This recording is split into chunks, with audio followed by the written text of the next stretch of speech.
Molweni sanibonani bafowethu. Ninjani? Niyaphila? Bafowethu asithembe niyaphila. Mfowami Khonzo nibingelelayo. It's been a while guys. It's been a while. Asibonga kakhulu maniphila good people. Mfowami Khonzo nibingelelayo. Ebusuku nje. Ngithi ake ngiyenze le video namhlanje emva kwesikhathi. Ngigcinile ukungena la. Ningobe kwenzeka mhlambe benibona.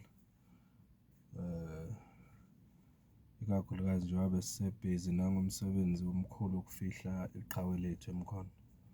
uCommando Treasure sibonile ke konke kuhambe ngendlela njengoba ekugcineni efihlwe ngendlela enesizotha.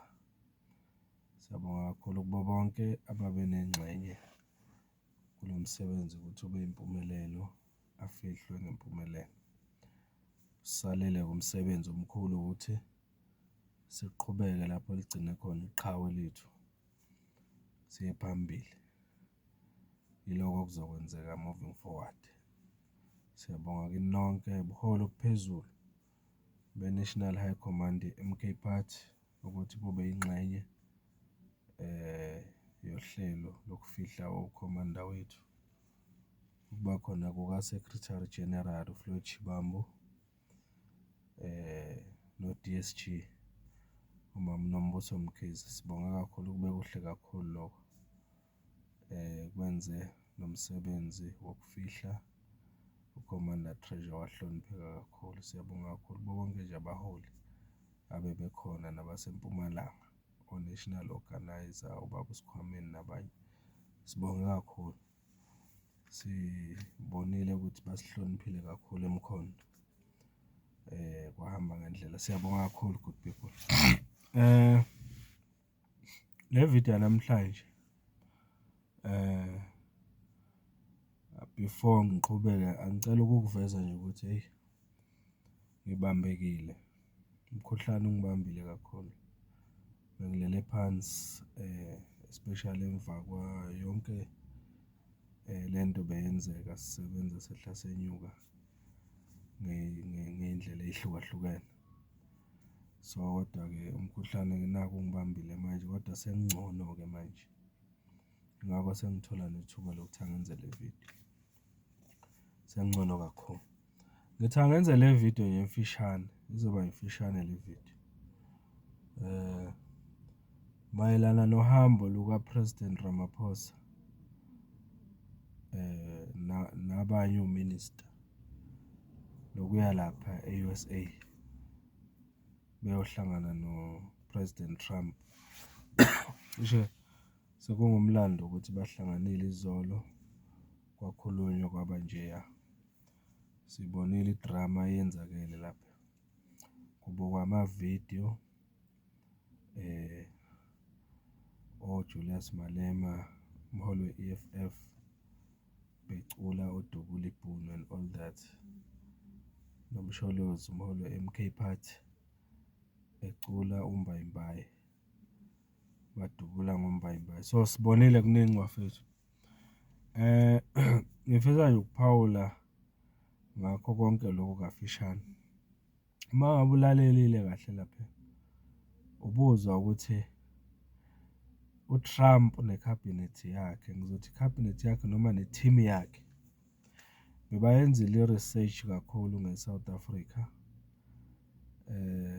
ngoba bazilungiselele kahle. Sibonile nathi la ukuthi bebeze namafayela abazowaveza kupresident waseSouth Africa ukuthi banobufakazi obuqanda ikhanda ukuthi eSouth Africa amabhunu ayabulawa. Baveza nalama video ke sengikhulume ngawo and all that. So beba prepared ngempela. Kodwa manje angifuni ukugxila kakhulu kulowo ngoba lawa ama video into esiyaziyo yonke le. Futhi sekuke kwavezwa nasenkantolo ukuthi ukucula kuka Baba Julius Malema lento ayicula lapha akusinto ekhuthaza udlame kodwa kunalokho ingoma zomzabalazo lezi ezayiculwa ngomzabalazo. Ngeke-ke bese sicisha umlando wethu ukuthi sisukaphi naleli zwe. Ingoma nje leza zomzabalazo ezingasho ukuthi ngempela babulawe noma akuthathwe imkhonto bayobulawa noma ibhamu bayobulawa, cha. Kanjalo nale ngoma kaba umsholozi wokudubula ngombayimbayi, it doesn't mean akuthathwe ibhamu bayobulawa. So uyabona kodwa-ke manje ukuthi lapho bekusetshenziswa lokhu ngendlela yokuthi kukhonvinswe uTrump ukuthi laba bayabulawa, ingakho nje befudukile abanye babo baye e-America bayozenza ama-fake refugees lapha. Into engekho le, okay, chazwe konke-ke lokho ukuthi kuyinto engekho ngoba naku nabo Steenhuisen bebekhona lapha, uminister we-agriculture eSouth Africa, naye bekhona ukhabhinethi kaRamaphosa. So uRamaphosa uye wamsebenzisa njengobufakazi bokuthi ayikho lento yokuthi abantu bayabulawa eSouth Africa ngoba nalo elinye ibhunu sinalo la likhabhinethi. Kodwa engifuna ukuphawula ngakho kakhulu mina ngendlela engiyibuke ngayo. Angazi wena uzoyibuka kanjani noma uyibuke kanjani.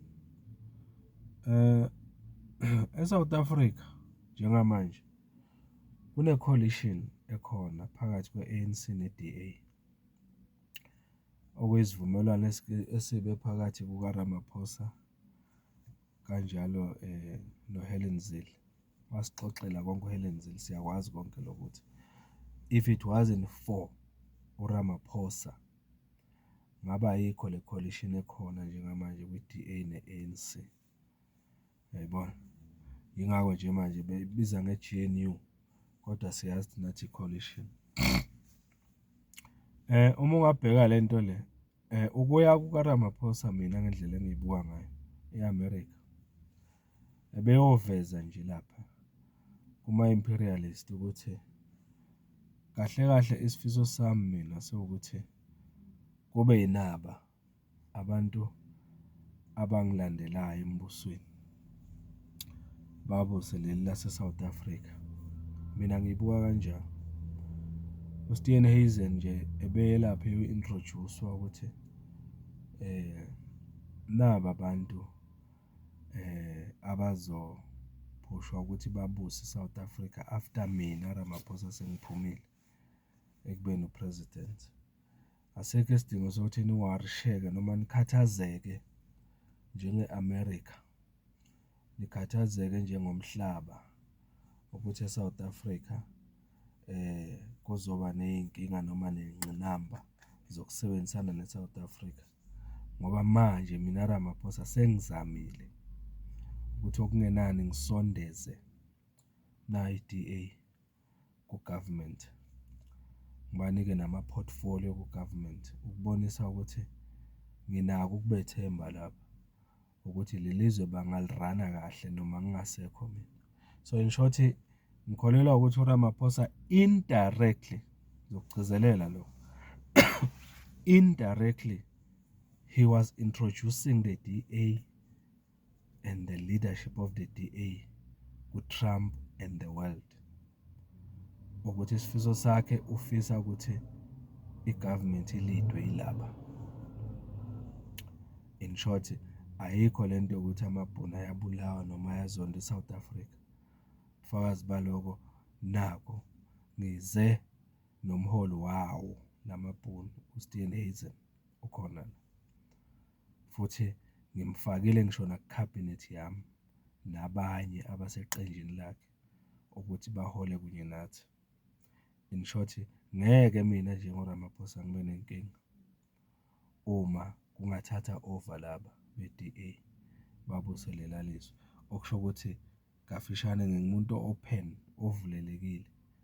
Ayisile into yokuthi laba sibaphethe kabi noma ngensila, siyabanika nezikhundla ku-government. In short, uRamaphosa ngokwami beyo-introducer labantu already abafake kwi-coalition kwi-ANC ukuthi later on kube yibona babuse eSouth Africa, noma is selling the idea yokuthi kube yibo ababusa leli zwe leli.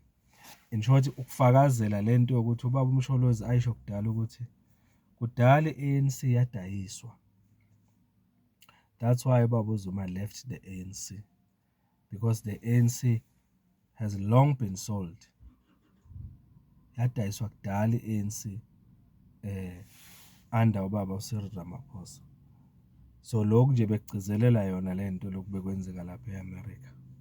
Mawungathatha ukubheka lapha, uma ngabe imibuzo ithanda ukuba nzinyana kuRamaphosa, abefuna kungene yena uSteenhuisen aphendule leyo mbuzo lapha, ezogcizelela ukuthi laba sinabo ku-government, lamabhunu sinawo ku-government, abamhlophe sinabo ku-government, and thina sinankinga ukuthi noma bangaliphatha lelalizwe nakuba kunabantu abamnyama.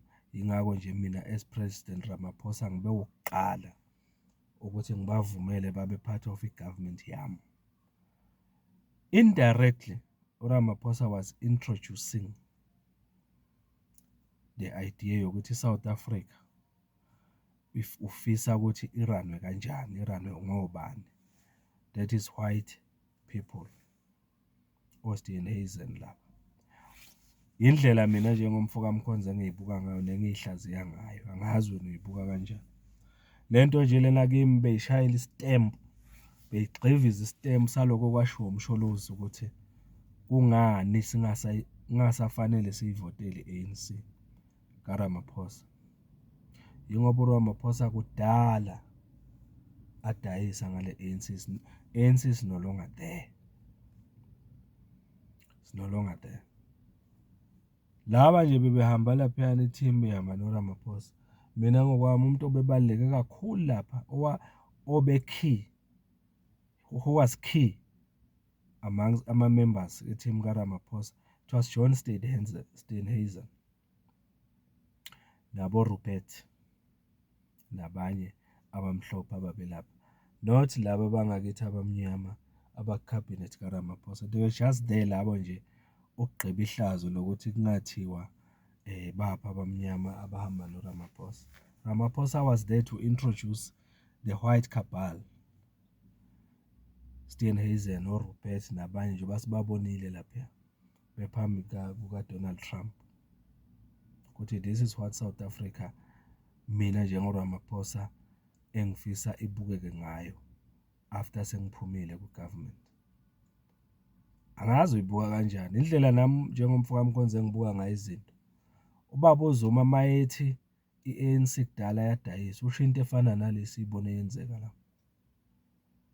Yebo, indirectly introducing uSteenhuisen ne-DA nabamhlophe ukuthi they should run this country because the ANC is already dead, ngeyisavuka. So isifiso esikhulu ukuthi kuqhubeka i-DA. Nimzwile noSteenhuisen efakazela into engishoyo. Uthi uSteenhuisen isizathu esenza ukuthi bona bangene kwi-GNU ukuthi into esemqoka nawo yonke ukuthi bafuna ukuzoqinisekisa ukuthi akungeni i-MK ne-EFF kule GNU. They don't get into government because lokho kuyosho ukuthi selimoshakele izwe ne-relationship ye-South Africa namazwe angaphandle. Kusho uSteenhuisen bangenele ukuzovimba i-MK ne-EFF, umlomo wakho osho njalo. In short, mawulalela le nkulumo kaSteenhuisen, uSteenhuisen benza isivumelwano, i-DA kafishana ngikubeke nje kanjalo. I-DA yenza isivumelwano ngasese noRamaphosa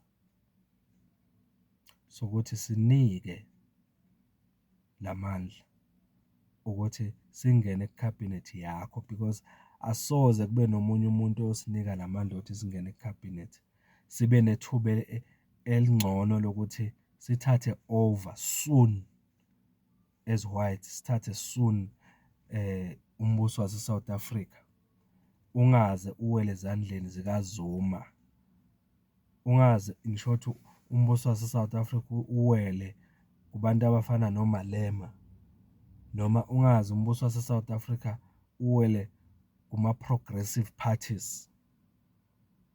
Nguwe Ramaphosa esikuthembile ukuthi ukwenze lokho. bafowethu ngakunye selokhu yavela ama-dots selokhu ayahlangana. Selokhu bayazivezela oSteenhuisen bayaphahluka ukuthi kudala benama-meeting noRamaphosa ngasese kudayiswa i-ANC, kudayiswa i-Freedom Charter yabantu abamnyama and all that. Selokhu bayaphahluka, angazi noma liyakubona lo. OHelen Zille bebesiphahlukela after elections and all that, besitshela ngqo OHelen Zille ukuthi akukho GNU, empeleni kune-coalition between i-ANC nani ne-DA which was agreed upon noRamaphosa. So lezi zinto eselozenzeka nje angazi abantu bayakubuka. Ngiyezwa nje abaningi bayancoma, hey president wethu sebenzile, hey Ramaphosa tried his best. Tried what? Yini ayenzile uRamaphosa? Because Ramaphosa was there to introduce lento ayicraftile ne-DA, lento ayicraftile nama-white South Africans, ukuthi this is how as whites we want to take over South Africa again and rule South Africa. Yiloko nje beba uku-introduce ku-Trump, not just ku-Trump and the world, because the whole world was watching obekwenzeka lapha e-White House kwesika-Trump. Yiloko bafethu mina ngendlela engiyibuka ngayo. Into nje eyipoint elimqoka kule video le engizoyisho ukuthi mina, we witnessed President Ramaphosa indirectly introducing his successor, the DA, led by John Steenhuisen, to Trump and the world. He indirectly introduced his preferred successor uma ephuma government. Ukholelwa kakhulu Ramaphosa ukuthi if ukungawina i-DA iphathe lelizwe izinto zizohamba ngendlela, kuyobe kufeziwe kafishane kuRamaphosa uma kwenzeke kanjalo, because already the ANC ebelokhu ilwela abantu abamnyama useyibulele wayiqeda, akusekho ngayo. That's why ubaba uJacob Zuma left early ukuze ayovikela le ANC elele engaboni ukuthi kwenzakalani la kulo president wabo nama enemies somuntu omnyama. So he was there yesterday, uRamaphosa, to indirectly introduce the DA as his preferred successor ku government of South Africa. That's all I want to say. Ake uze nayo ke wena uyibuke kanjani yonke lento ebeyenzeka lapha eAmerica? Umfowami Khonza usechazile ethi uyibone ngale ndlela. Ngicela kwakho umbono manje sihlaziye siphambili. Ngiyagula bafethu njengoba ngishilo. Ngiphelela la. Sengizolinda ama comments ixoxe siye phambili indaba. Niphile bafethu. Ngiyacela niqhubeke ngisubscribe. All the new subscribers abala ngiyanamukela kakhulu guys. All of you who subscribe njengamanje silapha ku 3930. Ngiyanibonga kakhulu. Sibheke ku 4000. Angasikhohle isithembiso sokuthi khona okusho okuzayo uma sifika ku 4000 subscribers. Yiloko nje ngingakusho. Ngiyanibonga kakhulu bafethu, niphile and continue supporting this channel ngendlela enenza ngayo. Mfoka Mkhonza lo. Thank you so much and please continue subscribing, sharing and liking my videos. Nilale kahle. Thank you.